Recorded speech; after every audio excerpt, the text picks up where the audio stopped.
우리 앞뒤 좌우에 계신 분들과 한번 인사 나누시겠습니다. 잘 오셨습니다. 반갑습니다.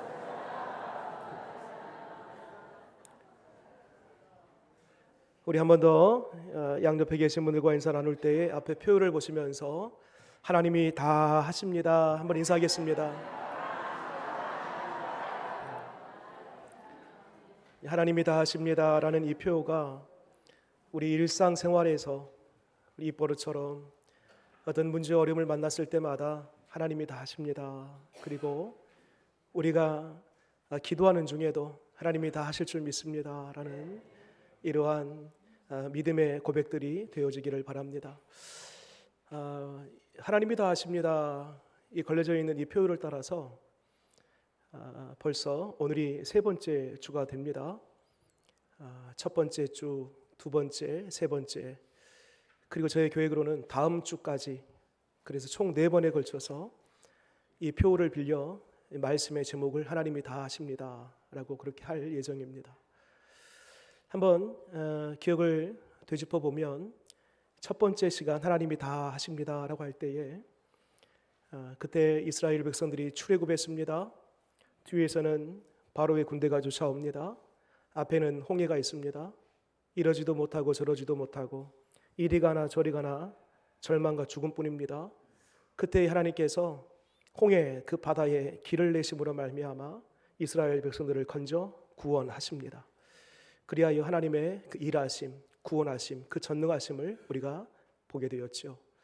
바로 지난주 두 번째 시간에서는 출애굽한 이후에 하나님께서 반석을 쳐서 물을 내게 하시고 또 매일매일 만나와 메추라기로 저들을 먹이십니다.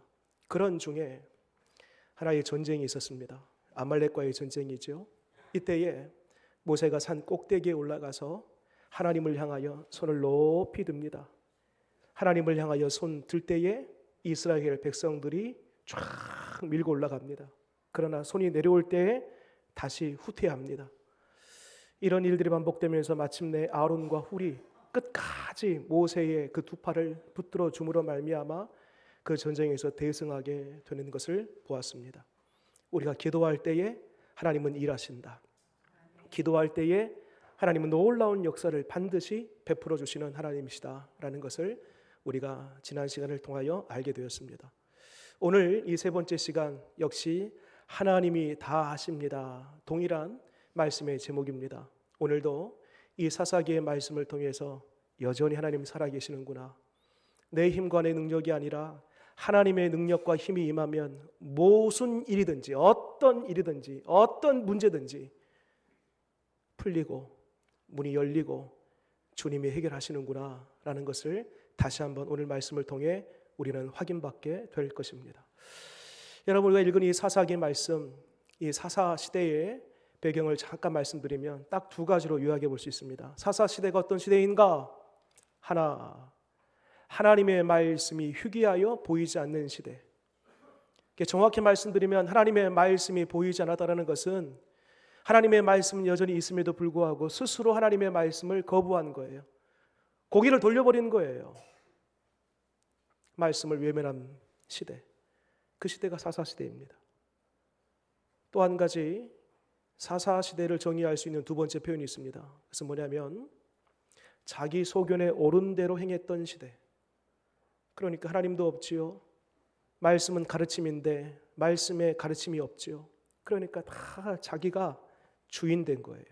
스스로가 주인 되어서 하나님 노릇하는 그 시대, 사사의 시대입니다.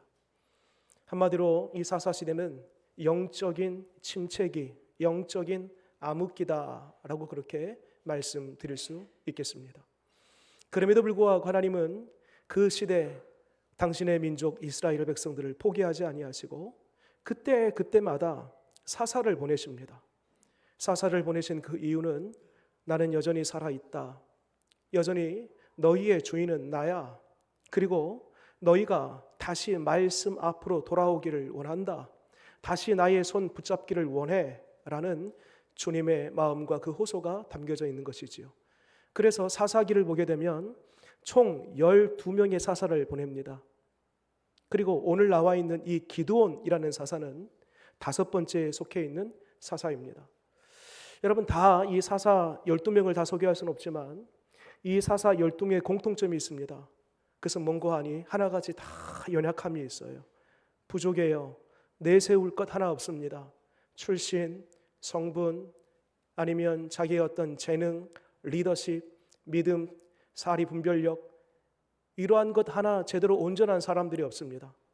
그럼에도 불구하고 하나님은 그 연약한 미천한 그 사람들을 불러 하나님의 사람으로 시대를 이끌어가는 거룩한 일꾼으로 삼으셨음을 보게 됩니다.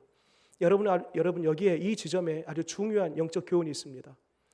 여러분 사람이 연약하면 연약할수록, 비천하면 비천할수록, 내세울 것이 없으면 없을수록 우리 하나님은 우리 하나님의 완전하심, 우리 하나님의 그 전능하심을 더 뚜렷이 나타내시는 하나님이심을 믿으시기 바랍니다. 오늘 1절 말씀 보세요. 시작이 이렇게 됩니다. 1절 말씀 보게 되면 여룻바알이라 하는 기드온, 이렇게 되어 있죠. 이 여룻바알은 기드온의 별명입니다. 여룻바알이라는 뜻은 어딜 보시냐면 여러분 눈으로 쭉 올라가서 6장 32절 말씀 보세요.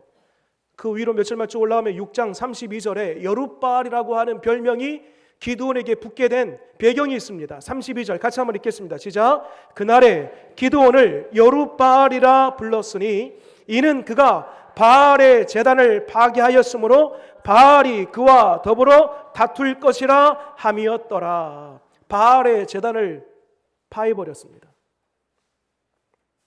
파괴해버렸어요. 그래서 그때로부터 붙은 별명이 여룻바알, 바알과 대적한 자, 그런 별명을 갖게 되었습니다. 그리고 좀 더 읽어볼게요. 제가 읽어볼게요. 7장 1절에 기드온과 그를 따르는 모든 백성이 일찍이 일어나 하롯셈 곁에 진을 쳤고 미디안의 진영은 그들의 북쪽이요 모레산 앞 어디에? 골짜기에 있었더라. 여러분 미디안이라는 이방 족속이 나옵니다. 여러분 이스라엘 백성들을 괴롭혔던 여러 민족들이 있어요. 그 중에서 오늘 나와 있는 이 미디안 족속, 이 미디안 족속이 얼마나 이기적인 족속, 교활한 족속인지 이스라엘이 추수 때가 되면 딱 그때에 맞춰서 게릴라식으로 산발적으로 들어와서 이 추수한 모든 것을 다 약탈해 갑니다. 그런데 오늘 나와 있는 이 7장에 소개된 이 미디안 족속은요, 평상시에는 앞서 말씀드린 대로 그 소수의 인원이 쿠데타식으로, 게릴라식으로, 산발적으로 그 시기에 추수할 때 잠깐 맞춰서 들어와서 수탈하고 약탈해 갔는데, 오늘 이 7장의 배경은요, 미디안 족속이 얼마만큼 이 이스라엘을 향해서 왔냐면은 13만 5천입니다. 13만 5천 명. 이 13만 5천 명이라는 것은 이것은 국지전 잠깐 와가지고 약탈하는 그 수준이 아니고요, 정면전입니다. 전면전. 그러니까 이스라엘이라는 나라를 통째로 삼키겠다, 이 이스라엘이라는 나라를 통으로 가지고 가겠다라는 그러한 전략입니다. 자, 그래서 뒤에 말씀 보게 되면 2절에 이 기드온과 이제 이스라엘 백성 간의 백성들과, 기드온과 이스라엘 백성들 그리고 미디안과의 이제 전쟁이 시작되는데 하나님께서 기드온에게 뜻하지 않는 말씀을 하십니다. 기드온이 애써서 약 3만 2천 명의 사람들을 모집을 했습니다. 그것도 13만 5천 명에 비하면 3만 2천 명, 약 4분의 1 정도 수준밖에 되지 않아요. 나름 기드온도 애쓰고 수고해서 끌어모은 거예요. 여러분 13만 5천 명과 대결하려면 적어도 얼마만큼의 숫자가 있어야 됩니까? 그와 비등된 숫자 아니면 그 이상의 숫자가 있어야 됨에도 불구하고 3만 5천 명 힘겹게 모았는데 하나님께서 뭐라고 하신가 봤더니, 기드온아, 수가 너무 많아, 좀 줄여야 되겠어. 2절 말씀 보세요. 제가 읽겠습니다. 여호와께서 기드온에게 이르신대 너를 따르는 백성이 너무 많은즉 내가 그들의 손에 미디안 사람을 넘겨주지 아니하리니 이는 이스라엘이 나를 거스려 스스로 자랑하기를 내 손이 나를 구원하였다 할까 함이니라. 말하자면 이스라엘의 사람들의 수가 많아요. 그래서 전쟁에서 이겼어요. 그러면 하나님께서 뭐라고 하세요? 혹시 너희들의 수가 많아서, 너희들이 능력이 많아서, 그래서 이 전쟁 하나님이 아닌 너희들 스스로 이 전쟁에서 우리의 힘 가지고 이겼다라고 할까봐 우리 하나님이 수를 줄여라 라고 하신 거랍니다. 여러분, 그래도 그렇지요. 13만 5천 명 앞에 지금 3만 2천 명, 그것도 4분의 1밖에 되지 않는데 그것도 많다고요? 하나님 너무하시네요 라고 할 법도 해요. 그런데 여러분, 기드온이 이 대목에서 아무 말 하지 않습니다.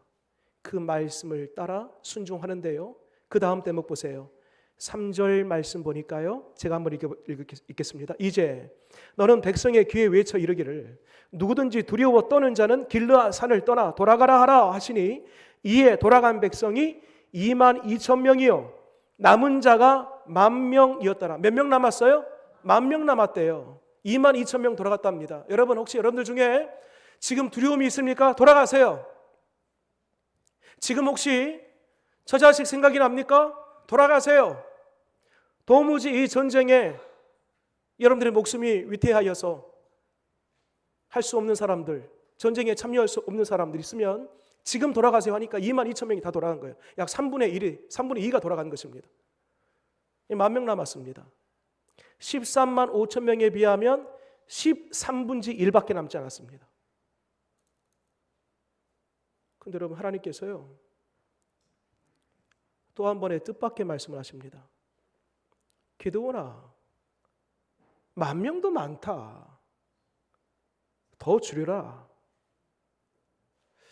여러분, 이 정도 되면 한번 하나님 앞에 따져 물을 법하지 않겠습니까? 하나님, 도대체 전쟁을 하라는 거예요? 말하라는 거예요? 3만 2천 명도 부족한데 거기에서 지금 2만 2천 명 떠났습니다. 10,000명 남았습니다. 이거 뻔한 싸움입니다. 하나님, 이것으로 우리 민족 완전히 망하게 하시렵니까? 도대체 왜 그러세요, 하나님? 하나님 살아나 계십니까? 라고 따져 물을 법한데 1절 어떤 얘기가 없어요. 여러분 앞에 사사들을 쭉 얘기하면서 12사사 중에 어느 사람 한 사람은 완벽하게 어떤 능력이나 믿음이나 분별력이나 리더십이나 이런 사람들 완벽하게 갖고 있는 사람들이 없다라고 했습니다. 기드온도 마찬가지입니다. 그런데 여러분, 이 기드온을 포함해서 사사들이 잘하는 거 한 가지가 있습니다. 그래서 문고하니 주님 말씀하시면 해보겠습니다. 도무지 답도 길도 보이지 않고 해석도 되지 않지만 하나님 말씀하시면 해보겠습니다. 이거 기드온과 사사들이 잘했던 것입니다. 여러분, 오늘 하나님께서 누구를 사용하시나? 바로 이런 사람을 사용하십니다. 도무지 우리의 상식과 이성으로는 이거 아닌데요, 고개가 절레절레, 도무지 우리의 일반적인 상식으로는 납득이 안 가지만 그럼에도 불구하고 하나님이 말씀하시면 한번 해보겠습니다. 한번 가보겠습니다. 주님 말씀하시면 가기도 하고 서기도 하겠습니다. 주님 말씀하시면 순종하겠습니다. 여러분, 바로 이런 사람을 하나님께서 눈여겨보시고 그 사람을 통하여 하나님의 놀라운 일들을 행하시는 줄 믿으시기 바랍니다. 죄송합니다. 저를 따라서 같이 한번 해보겠습니다. 하나님 말씀하시면 가보겠습니다. 하나님 말씀하시면 해보겠습니다. 그렇습니다. 여러분, 올해 여러분들에게 주신 하나님의 말씀들이 있습니다. 또 매주 순간순간 말씀을 볼 때마다 기도할 때마다 하나님께서 주시는 말씀들이 있을 터인데 그때마다 도무지 나의 이성으로 상식으로 받아들이기 어렵고 납득이 되지 않는다 할지라도 주님 말씀하시면 해보겠습니다. 가보겠습니다. 순종으로 말미암아 열매 맺는 저와 여러분 되시기를 바랍니다. 10,000명 중에 하나님께서 너무 많다 하시면서 그 사람들을 줄이기 위한 방법으로 이런 방법을 택하십니다. 물가에 가서 물을 마시우게 하라라는 겁니다. 기드온이 명합니다. 10,000명 사람들에게 가서 물을 마셔보라라고 합니다. 이때에 10,000명 중에 9,700명의 사람들은 가서 무릎을 꿇어요. 그리고 입을 그 물가에 대고 바로 거기에서 물을 마십니다. 허겁지겁 그렇게 마셨겠지요. 여러분 주목할 사람 300명의 사람 보세요. 어떻게 마셨는가 봤더니 오늘 성경의 표현대로라면 그대로 표현해 볼게요. 이 두 손에다가 물을 뜹니다. 그리고 개가 핥듯이 그렇게 물을 마십니다. 자, 이 지점에서 하나님은 9,700명 집으로 돌아가라. 그러면 몇 명 남았어요? 300명 남는 거예요. 자, 이제 300명 가지고 한번 전쟁 치러보겠다는 것입니다. 질문 드려볼게요. 왜 300명입니까? 여러분 이 300명의 사람들 물을 떠서 그리고 개가 핥는 것처럼 그렇게 물을 마셨어요. 그래서 여러 사람들이 이 부분을 이렇게 해석합니다. 이 300명의 사람들은 굉장히 민첩한 사람이다. 또 이 사람들은 혹시 전쟁이 일어나게 되면 전쟁이 일어날 때에 이 사람들은 적군이 어디 있는지 혹은 적이 어떻게 공격할지 이것을 미리 신경 써서 예민하게 반응할 사람들이다. 이렇게 민첩함과 예민함이 있는 사람이기 때문에 하나님께서 이런 사람들 300명 따로 선별하셨다라고 얘기하는 사람들이 있습니다. 그렇지 않습니다, 여러분. 반대로 생각해 보면요, 이 사람들은요 소심한 사람들입니다. 겁이 많은 사람들입니다. 그러니 300명의 사람들이 뭐 특별한 전쟁이 일어났을 때의 어떤 민첩함이나 예민함이나 어떤 적과의 전쟁이 막상 치러지면은 뭔가 그 속에 이 손을 물로 담아서 개가 핥는 것처럼 하는 그 속에 담겨져 있는 어떤 그런 성질 때문에 전쟁에서 뭔가 능력을 발휘한다? 그런 것은 아닙니다. 여러분 왜 하나님께서 그 10,000명 중에서 9,700명을 떠나보내고 300명을 남게 하셨나? 다른 이유가 없습니다. 300명에게 어떤 특별한 어떤 재능과 능력이 있어서 아닙니다. 하나님의 목적은 단 한 가지, 최소한의 수를 만들고 싶었던 거예요. 수를 줄이고 싶었던 것이 하나님의 목적이었기 때문에 만약 예를 들어서 9,700명이 물을 떠서 개 핥는 것처럼 마셨다 하면은 9,700명이 아니라 300명이, 그러면 이 9,700명이 만약 개처럼 핥아서 물을 마시고 300명이 무릎을 꿇고 입을 물에다 대고 마셨다 하면은 하나님은 분명 300명 그 사람 물에다 입을 갖다 댄 그 사람을 선택했을 겁니다. 여러분 어떠한 모양으로 물을 마셨는가 그게 중요하지 않아요. 하나님의 관점은 수예요. 그것도 최소한의 수. 그래서 300명을 택했던 것입니다. 여기서 한 가지 질문을 드려볼게요. 그럼 왜 굳이 300명을 남겼나? 300명 없이 그냥 하나님 혼자 하시지. 그럼요. 하나님 얼마든지 혼자 하실 수 있는 분입니까? 그렇죠. 전능하신 하나님이시기 때문에 사람 없어도 300명 중에 단 한 사람 없어도 누구든지 없어도 하나님께서 얼마든지 하실 수 있는 분이세요. 그럼 왜 300명 남겼죠? 그 이유는 후에 전쟁을 치르고 그 전쟁 가운데에서 하나님의 살아계심, 하나님의 능력 행하심, 하나님께서 이 민족 가운데 아무것도 아니지만 저 미디안과의 전쟁에서 대승을 이루게 하시는 그 하나님에 대하여 증언하는 입술이 필요했던 거예요. 그래서 300명을 증인으로 삼기 위해서 하나님은 300명을 최소한으로 세웠던 것입니다. 자, 앞에 적군이 13만 5천 명이 있습니다. 지금 300명이에요. 여러분, 이 300명 우리는 용사라고 그렇게 표현합니다. 근데 실은 우리가 말씀을 보았지만 용사가 아닙니다. 용사라는 단어가 어디 있어요? 그게 우리가 붙인 거죠. 근데 우리가 용사라고 이름을 붙일 수가 없습니다. 왜? 이 사람들은 어쩌보면 더 소심하고 겁이 많은 사람일 수도 있습니다. 반대로 9,700명의 사람들이 더 전쟁에 능한 사람, 용기 있는 사람들이 있을 수도 있는 것입니다. 아무리 봐도 300명 용사가 될 수 없습니다. 자, 이제 본격적으로 전쟁이 치러집니다. 우리는 기대가 되지요. 자, 그러면 300명의 사람들에게 하나님께서 뭔가 미디안 사람들에게 없는 최신식 무기를 저 손에 들리겠구나라는 그런 어떤 기대감이 있습니다. 자, 보겠습니다. 그 300명의 사람들에게 들렸던 무기가 뭔지 보겠습니다. 여러분 7장 먼저 16절 말씀 보겠습니다. 16절, 7장 16절 같이 한번 읽겠습니다. 시작. 300명을 세 대로 나누어 각 손에 나팔과 빈 항아리를 들리고 항아리 안에는 횃불을 감추게 하고. 여러분, 이게 무슨 무기예요? 이게 오른손에 횃불 하나 들고 항아리 하나 들고 그 항아리 속에 있는 횃불 감춰놓고 또 한 손에는 뭐 들었어요? 나팔 들고.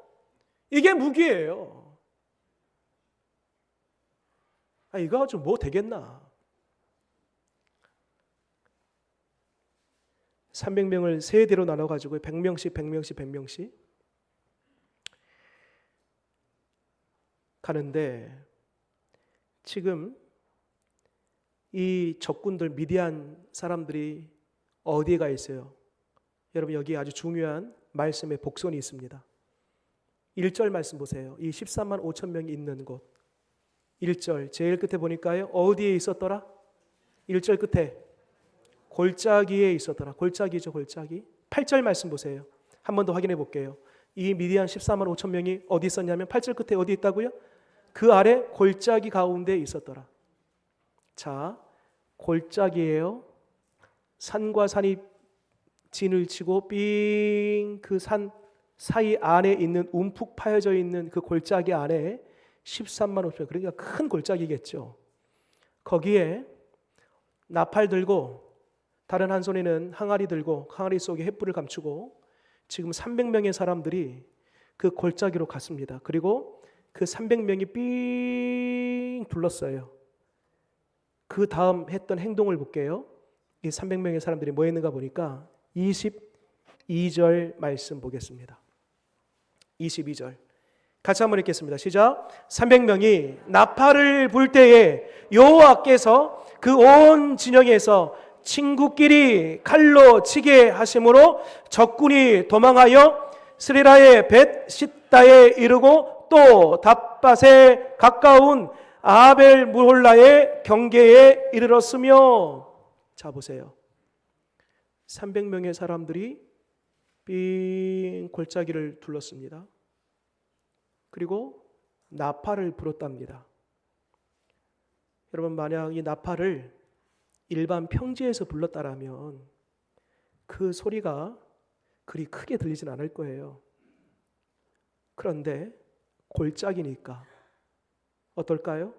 그것도 나팔 하나가 아니라 300대가 동시에 불려지니까 그 골짜기 안에 나팔 소리는 소리가 그 산을 휘감고 휘감아서 적어도 평지에서 나팔 불렀던 것보다 서너 배, 많게는 10배, 20배 큰 소리가 들렸을 것입니다. 또 한 가지, 한 손에 들렸던 그 항아리를 깹니다. 깰 때에 그 소리는 또 어땠을까요? 일반 평지에서 그 항아리를 깼을 때 그 소리와 골짜기에서 항아리를 깼을 때 그 소리는 전혀 다른 소리일 것입니다. 이 13만 5천 명의 사람들이 그렇게 크게 들리는 나팔 소리와 깨어진 그 항아리의 소리를 듣고 자신들의 거하고 있는 그 막사가 무너지고 산이 무너지고 스스로 그렇게 감지한 거예요. 그러면서 친구끼리, 오늘 표현대로 하면 친구끼리 싸웠다겠죠? 서로 아군끼리 자중질환이 일어납니다. 어떤 이들은 혼미백산되어서 그 뒤에 잘 발음도 되지 않은 그 지역으로 도망을 갑니다. 마침내 이곳에서 대승을 거두게 됩니다. 여러분, 하나님이 하시면 아무리 큰 대적 대군이라 할지라도 하나님의 능력과 하나님의 도움과 그 손이 그 위에 함께 한다라면 백전백승하는 줄 믿으시기 바랍니다. 여러분, 우리가 올 한 해도 여러 가지 싸울 것입니다. 수많은 전쟁들이 내 눈앞에 펼쳐질 것입니다. 보이지 않는 영적 전쟁으로부터 또 내 어떤 경제적인 부분들, 내 어떤 생업, 내 일터, 우리의 가정, 우리의 자녀들, 인간관계, 수많은 것들이 다 싸움이요 전쟁입니다. 여러분, 프레임은요 두 가지가 있습니다. 첫 번째 프레임, 그 프레임은 13만 5천 명을 이기기 위해서는 적어도 그 숫자 아니면 그 이상의 수가 필요하다. 저 적군이 들려오고 있는 그 무기보다 더 최신식, 더 좋은 무기가 있어야 된다. 그래서 수, 크기, 이것이 먼저 프레임입니다. 이거 있어야지 우리는 이길 수 있다라고 생각해요. 우리가 갖고 있는 대부분의 전쟁의 프레임입니다. 그러나 여러분, 우리 하나님은 그 수나 크기나 이 프레임보다도 더 강력한 프레임이 있다는 것입니다. 더 놀라운 프레임이 있다는 것입니다. 세상이 도무지 따라올 수 없는, 흉내낼 수 없는 프레임이 한 가지 있는데 그것은 뭐냐면 스가랴 4장 6절에 이런 말씀이 있습니다. 여호와께서 스룹바벨에게 하신 말씀이 이러하니라. 만군의 여호와께서 말씀하시되 이는 힘으로 되지 아니하고 능력으로 되지 아니하고 오직 나의 영으로 되느니라. 그렇습니다, 여러분. 세상의 프레임, 인간적인 프레임, 그것은 수의, 크기의, 사이즈의 프레임이에요. 그것만큼 돼야지 우리가 이길 수 있다는 것입니다. 그러나 성경은 그렇게 말씀하고 있지 않습니다. 하나님이 함께 하시면, 하나님의 영이 함께 하시면 어떤 전쟁이든 싸움이든 이길 수 있다라고 말씀합니다. 여러분, 여호수아 2장에 두 정탐꾼이 요단을 건너기 전에 먼저 미리 가나안 땅을 정탐하기 위해서 두 정탐꾼이 도착을 했습니다. 이때에 기가 막힌 만남이 있어요. 라합이라고 하는 한 기생의 여인과 만남을 갖게 되는데 이 라합이 이 두 정탐꾼에게 했던 이야기가 있습니다. 들어보세요. 여호와께서 너희 민족을 구원하여 홍해를 건너게 하시고 혼과 또 시온의 족속을 완전히 전멸시키는 그 이야기를 나를 포함하여서 이 가나안 사람들이 들었을 때에 우리가 정신을 잃었다. 우리가 간담이 녹았다. 여러분, 전쟁은요 수로 싸워서 이기는 것이 아닙니다. 기세 싸움입니다. 하나님께서 가나안 땅 건너가기 전에 이미 라합을 포함하여서 그 가나안 땅에 사는 모든 사람들의 그 마음을, 사기를 다 꺾어 놓으신 거예요. 하나님께서 홍해를 건너게 하시고 지나오는 그 광야 관하마다 만났던 그 모든 대적들을 하나님께서 전멸시켰던 그 이야기를 듣게 하실 때에 가나안 사람들이 주눅든 거예요. 공포심이 찾아오는 거예요. 겁을 집어먹은 거예요. 그러니까 이스라엘 백성들이 왔을 때에 이미 사기가 다 꺾여서 그 발 앞에 무릎을 꿇을 수밖에 없었던 것입니다. 여러분, 전쟁은 손에 들린 무기로 하는 것이나 아니면 병력의 수로 하는 것이 아니라 하나님이 함께 하시면 그 전쟁은 반드시 필승, 이기게 되는 줄 믿으시기 바랍니다. 우리 주님 말씀합니다. 요한복음 16장 33절에 세상에서는 너희가 환난을 당하라. 담대하라. 내가 세상을 이기었노라. 우리는 이미 예수 그리스도의 그 십자가와 부활로 인하여서 승리가 우리 가운데 있습니다. 앞으로 승리가 우리에게 찾아오는 것이 아니라, 승리가 앞에 있는 것이 아니라 이미 승리가 우리의 것입니다. 2000년 전에 우리에게 이미 승리를 주셨습니다. 여러분 이 믿음이 저와 여러분 가운데 있기를 바랍니다.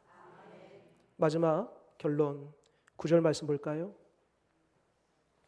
9절 같이 한번 읽겠습니다. 시작. 그 밤에 여호와께서 기드온에게 이르시되 일어나 진정으로 내려가라. 내가 그것을 내 손에 넘겨 주었느니라. 아멘. 여러분 마지막 시제가 뭐예요? 그것을 내 손에 넘겨 줄 것이다? 아니죠. 주었느니라. 여러분 아직 전쟁 시작하기 전입니다. 그 하나님께서 뭐라고 하시냐면 주었느니라. 과거 완료형이에요. 여러분 성경에 오늘 이 말씀뿐만 아니라 곳곳에 과거 완료형이 나와요. 아직 되어지지 않는 미래인데 마치 되어진 것처럼 과거 완료형으로 나오는 그런 문장들이 있습니다. 이것은 뭐냐 하면 확신이에요. 확실히 되어지는 사건들입니다. 확실히 되어지는 사건들 같은 경우는 과거 완료형으로 아직 멀었는데 아직 되어져야 되는데 과거 완료형으로 표현하고 있는 것입니다. 내가 세상을 이겼노라.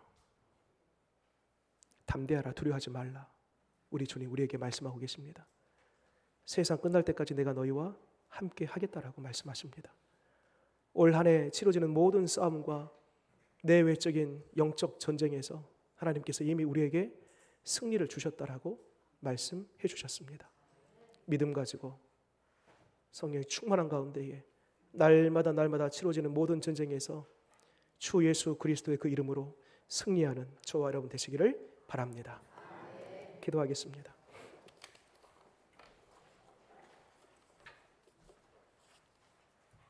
주님, 이것 가지고 뭐 되겠나?